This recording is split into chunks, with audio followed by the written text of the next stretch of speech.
Bienvenue sur Africa 24 dans cette nouvelle édition du QG News. Au sommaire de l'actualité, le gouvernement ivoirien vient de prendre un décret graciant 3000 détenus. Sont exclus de cette grâce les détenus de la crise post-électorale de 2010-2011. Au Burundi, les journalistes ne sont plus obligés à révéler leurs sources. Les députés ont supprimé les dispositions controversées, notamment celles limitant la publication de certaines informations.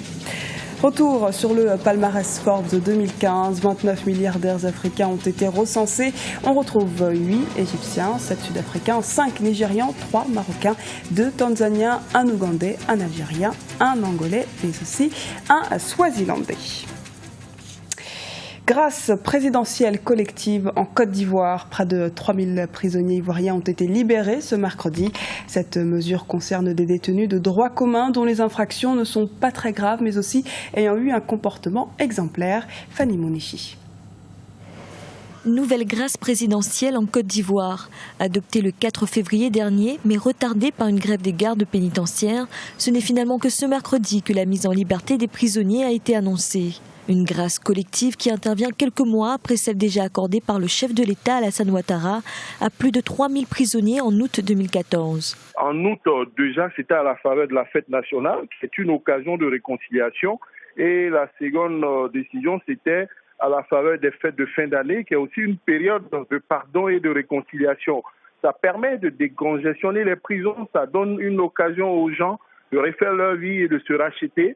Dans ces cas-là, vous verrez que les récidivistes notoires et les personnes ayant de graves crimes ne sont pas concernées. C'est peut-être les personnes qui sont peut-être à leur première peine et qui n'ont pas eu des sanctions, des peines d'emprisonnement très très lourdes. Le gouvernement a tenu à rassurer la population. Les prisonniers libérés sont des détenus en fin de peine ou de droit commun qui ne représenteraient pas de danger pour la société.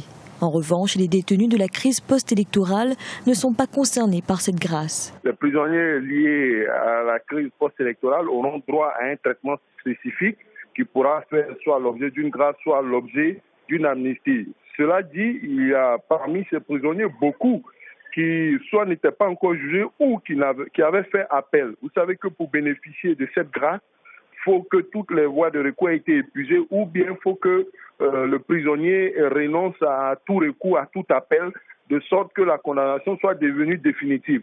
Les prisons ivoiriennes connaissent pour la plupart une surpopulation. C'est notamment le cas à la maison d'arrêt et de correction d'Abidjan. Prévue pour accueillir 1500 détenus, elle en compterait plus de 4600. Mise en place de tribunaux militaires en Guinée, le gouvernement a décidé ce mardi de poursuivre la réforme des services de défense et de sécurité entamée depuis 2010. Un tribunal militaire à formation spéciale a été installé dans chacune des 4 régions, à Kindia, à Labé, à Kankan et à Nzérékoré. En plus du tribunal militaire permanent de Conakry, il s'agit notamment de renforcer la loi dans les camps militaires, restaurer la discipline et relancer certains dossiers judiciaires. Les précisions avec Ibrahima Béavogui, responsable de la communication au ministère de la Justice.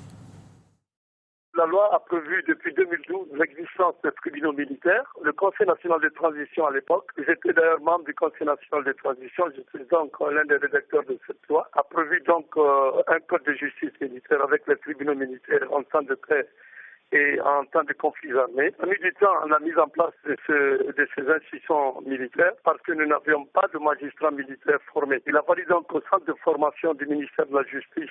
Nous formons les magistrats militaires, notamment beaucoup de gendarmes, pour qu'ils deviennent des magistrats militaires. Et pour approfondir le sujet, nous recevons sur ce plateau M. Dansa Kourouma. Il est le président du Conseil national des organisations de la société civile en Guinée. Bienvenue sur ce plateau, M. Kourouma. Merci, c'est un plaisir. Monsieur Kourouma, dites-nous, quelle est la position de la société civile par rapport à la mise en place de ces tribunaux militaires ? Je crois que c'est la matérialisation d'une volonté de la société civile que nous avons inscrite dans les lois du pays pendant la transition, parce que nous avons eu l'impression que l'impunité avait atteint un seuil inacceptable dans notre pays et surtout les infractions commises par les forces de défense et de sécurité. Alors, c'est une réponse qui est concrète à la lutte contre l'impunité, surtout les cas des infractions commises par les forces de défense et de sécurité. Nous saluons la démarche et nous demandons au gouvernement d'aller jusqu'au bout de cette réforme des forces de sécurité et de défense. Et au moment où la Guinée lutte contre Ebola, par exemple, où faut-il mettre l'accent finalement? Est-ce qu'il n'y a pas des domaines prioritaires qu'il faut accentuer? Non, écoutez, nous sommes dans un processus. La Guinée est un pays qui se bat pour une émergence véritable. C'est un pays qui est sous-développé. Alors, les défis sont énormes. Alors, la question d'Ebola est venue mettre en panne l'agenda du pays par rapport à son émergence économique, sociale et politique. Alors, l'Ebola, c'est la grande priorité, mais au-delà de l'Ebola, il faut se positionner sur la gestion du pays après Ebola. Il faut se positionner par rapport à la consolidation des institutions démocratiques. Il faut se positionner par rapport à la construction de l'unité nationale. Tout ceci doivent être aujourd'hui des priorités pour le pays. Vous venez d'aborder l'aspect démocratique, justement. Qu'est-ce que ce type de tribunaux peut apporter à la démocratie guinéenne? Ça permet de créer un sentiment, un climat de confiance entre les populations et les forces de défense et de sécurité. Je rappelle un passé très proche que les événements que nous avons connus, les événements douloureux que nous avons connus dans notre pays en termes de violation massive des droits de l'homme, les forces de défense et de sécurité étaient indexées.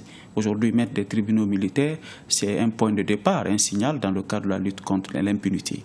Il ne suffit pas, parce qu'il faut consolider les institutions démocratiques. On consolide comment ces institutions au-delà des tribunaux militaires? Il y a des institutions qui doivent être mises en place, qui sont prévues par la Constitution. Et ils sont en train d'être faites, mais nous demandons au gouvernement d'aller avec une grande diligence pour que ces institutions soient mises en place. Je parle de la Cour constitutionnelle, je parle de la Cour des comptes, je parle de la Haute Cour de justice, je parle du Haut Conseil des collectivités. C'est l'ensemble de ces institutions qui permet de créer un environnement apaisé, un environnement de confiance entre les gouvernants et les gouvernés. Merci beaucoup d'avoir répondu à nos questions, Monsieur Koroma. Je rappelle que vous êtes le président du Conseil national des organisations de la société civile en Guinée. Merci beaucoup, c'est un plaisir. Dans l'actualité également au Burundi, une nouvelle loi sur la presse a été mise en place. Une décision qui fait suite aux articles controversés d'une précédente loi promulguée mi-2013.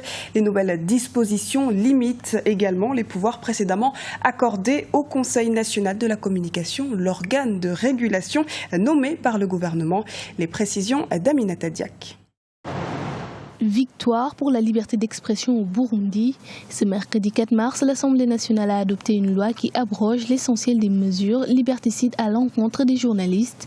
Des dispositions qui ont été introduites en juin 2013 par le président Pierre Nkurunziza et validées le 7 janvier 2014 par la Cour suprême. L'abrogation de la loi qui était, critiquée par les journalistes est une grande victoire pour l'association des journalistes burundais parce que ils étaient en combat presque pendant toutes les semaines et cela empêchait les journalistes de mener des investigations dans plusieurs domaines, domaine de la sécurité, domaine des questions monétaires, domaine des questions économiques.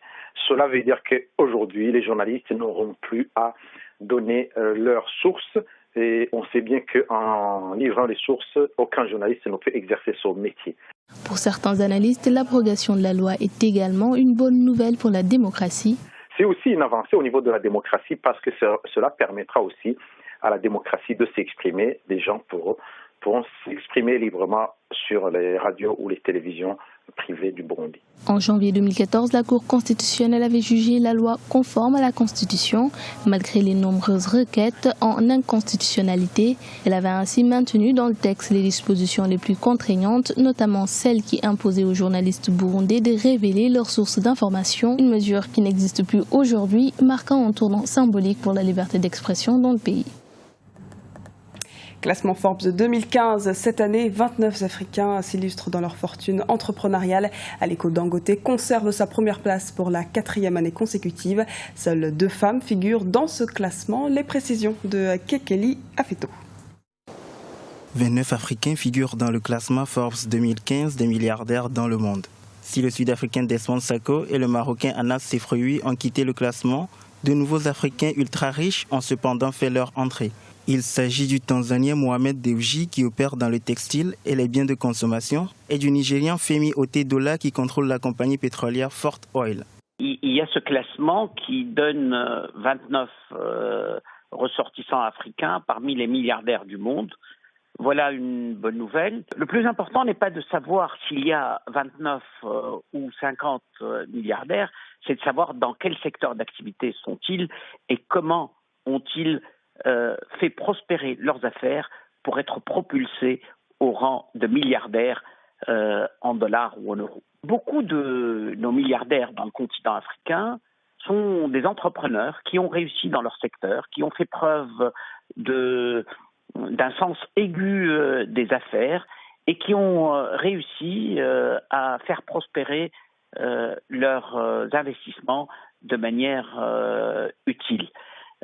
Ceux-là sont à saluer avec le plus grand respect. La présence de ces 29 Africains dans le classement remet sur la table l'épineuse question de la disparité sur le continent. Avec 2,69% du PIB mondial, l'Afrique est le continent le plus pauvre au monde. Pour les spécialistes, la mauvaise gestion de ces richesses reste la principale cause de cette inégalité. Il est important que des entrepreneurs africains réussissent et que leur business et que leurs affaires prospèrent.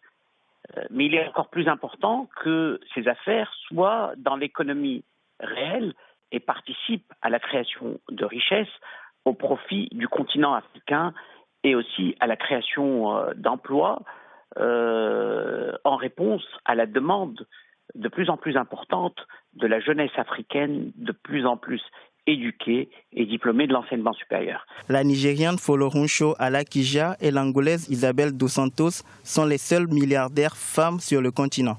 À l'échelle mondiale, le magazine américain Forbes recense 1826 milliardaires, un record absolu depuis 30 ans. Sortie de la dernière patiente au centre de traitement d'Ebola au Libéria, Béatrice Yordoldo a quitté avec son certificat de guérison le centre de traitement où elle était soignée depuis le 18 février dans la banlieue de Monrovia, la capitale. Aucun nouveau cas n'a été confirmé la semaine dernière au Libéria, selon l'Organisation mondiale de la santé. Une première depuis 9 mois. Le Libéria s'est donc rapproché ce jeudi 5 mars de l'objectif de 0 cas d'Ebola d'ici la mi-avril, que se sont fixés les 3 pays africains frappés de plein fouet par l'épidémie hémorragique.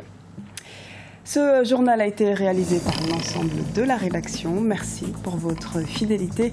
Retrouvez dans un instant une nouvelle édition du QG News sur Africa 24.